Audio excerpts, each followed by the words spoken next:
దేవస్థానం. అందులో విశేషంగా నాకు ఇక్కడ వచ్చిన తర్వాతనే తెలిసింది అయోధ్య మహాప్రతిష్టాపన రోజే ఇక్కడ రామతల్లి గారు కూడా ఇక్కడ ప్రతిష్టాపన చేశారు. ఇంతకు మునుపు రాసులు వచ్చినప్పుడు అమ్మగారి అనుగ్రహంతో పంచరత్న గోష్ఠిగానంలో పాల్గొని త్యాగరాజ స్వామి వారికి నాద సమర్పణం చేసే భాగ్యం స్వామివారు కొన్ని సంవత్సరాల ముందు అంటే 2020కి మునిపే ఒక 10 సంవత్సరాలు అయి ఉంటుంది నాకు తెలిసి. ఆ సమయంలో వచ్చి పాడే భాగ్యం అమ్మవారు అందించారు, అనుగ్రహించారు. ఇవాళ చిరంజీవి, మీనాక్షి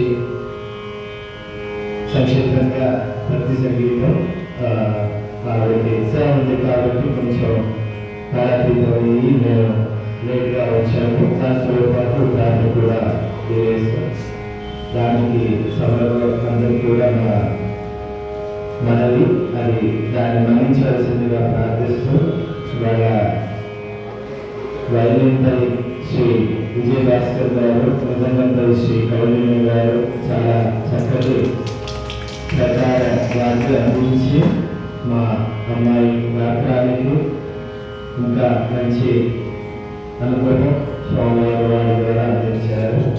ఇక్కడ వచ్చిన శ్రోతలందరూ కూడా అందరూ సంగీతజ్ఞులే. నాకు తెలిసిన వారు శ్రీమతి రేవతి గారు, శ్రీ భాస్కర్ గారు, తర్వాత శ్రీమతి సుధా గారు, వీరందరూ కూడా అమ్మగారికి ఇంకా చెప్పక్కర్లేదు. వేదం నాదం అన్నింటిలో కూడా అనుగ్రహం, దేవానుగ్రహం మూర్తి.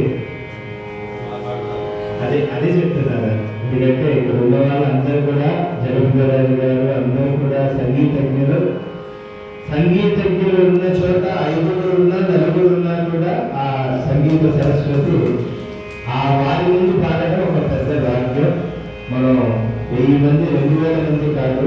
అంటే ఒకసారి నేను కాంచీ కామకోటి మఠంలో కర్నూలులో ఒక సంగీత కచేరీ, కర్లపాలెం చంద్రబాబు గారు సంగీత మహావిద్వాంసులు. ఆ సమయంలో శ్రీపాద పినాకపాణి గారు కూడా ఆ కచేరీకి అనుగ్రహం చేశారు. వారు నేను వెళ్ళి ఇక్కడి నుంచి హైదరాబాద్ నుంచి కర్నూలుకి వెళ్ళాను. అక్కడ కూర్చోడానికి మునుపు వారు నాతో ఒక మాట అన్నారు.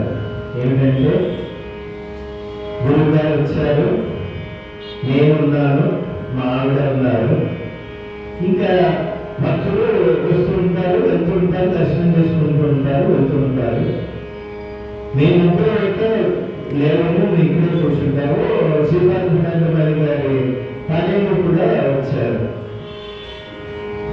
నేను వేదిక ఎక్కే ముందు ఒకే మాట అన్నారు, మీరు ఒక్కరు 1000 మంది అనుకుని మీరు కూర్చొని పాడండి అని నాకు చెప్పారు. అదే నాకు ఇవాళ గుర్తుకొస్తుంది. ఎందుకంటే ఇక్కడ ఎంతమంది ఉన్నారనేది కాదు, ఇక్కడ అమ్మవారు అయ్యవారు ఉన్నారు, గురువు గారు ఇక్కడ మన ముందు ఉన్నారు. దాంతో మంచి దేవస్థానం, దాంతో పాటు ఇంతమంది సంగీతజ్ఞులు, సంగీత రసికులు ఉన్నారు. అంతకంటే మనకి ఏమి కూడా మనం అందులో కాంక్షించలేదు, ఆకాంక్షించలేదు.